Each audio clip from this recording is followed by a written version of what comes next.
Dubai മുനിസിപ്പാലിറ്റിയുടെ Amana സർവീസിനെ കുറിച്ച് പറയാനാണ് ഇന്നത്തെ വീഡിയോ. അമാന സർവീസ് എന്ന് പറയുമ്പോൾ ദുബായ് മുനിസിപ്പാലിറ്റി സർവീസുകളുമായി ബന്ധപ്പെട്ട് എന്തെങ്കിലും അസ്വാഭാവികത തോന്നുന്നു, അല്ലെങ്കിൽ എന്തെങ്കിലും ക്രമവിരുദ്ധത നിങ്ങൾക്ക് തോന്നിയാൽ, അങ്ങനെ സംശയം തോന്നിയാൽ പോലും മുനിസിപ്പാലിറ്റിയുമായി നിങ്ങൾക്ക് അക്കാര്യം ഷെയർ ചെയ്യുക, അക്കാര്യം മുനിസിപ്പാലിറ്റിയിൽ റിപ്പോർട്ട് ചെയ്യാം. അതിനുള്ളൊരു വഴിയാണ് അമാന സർവീസ്. മുനിസിപ്പാലിറ്റി ഓർമ്മപ്പെടുത്തുന്നത് നിങ്ങളുടെ സ്വകാര്യതയും സുരക്ഷയും കാത്തു സൂക്ഷിച്ചുകൊണ്ടായിരിക്കും നിങ്ങൾ പറഞ്ഞ കാര്യങ്ങളിന്മേൽ അന്വേഷണം നടത്തുക. അപ്പം അങ്ങനെയുള്ള ഒരു സംവിധാനം നിങ്ങൾ പരമാവധി പ്രയോജനപ്പെടുത്തണമെന്ന് ആളുകളോട് മുനിസിപ്പാലിറ്റി ഓർമ്മപ്പെടുത്തുന്നുണ്ട്.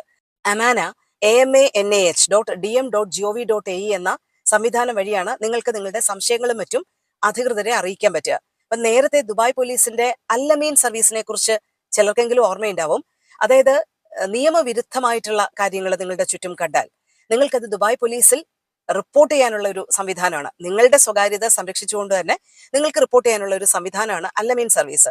ഏറെക്കുറെ അതിന് സമാനമായിട്ടുള്ള മുനിസിപ്പാലിറ്റിയുമായി ബന്ധപ്പെട്ട സേവനങ്ങളെ കുറിച്ച് നിങ്ങൾക്ക് എന്തെങ്കിലും സംശയമുണ്ടെങ്കിൽ അത് റിപ്പോർട്ട് ചെയ്യാനുള്ള സംവിധാനമാണ് അമാന സർവീസ്.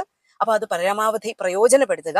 നിങ്ങളുടെ സുരക്ഷയും പ്രൈവസിയും ഉറപ്പാക്കിക്കൊണ്ട് തന്നെ എന്നുള്ളൊരു കാര്യം മുനിസിപ്പാലിറ്റി പറയുന്നുണ്ട്.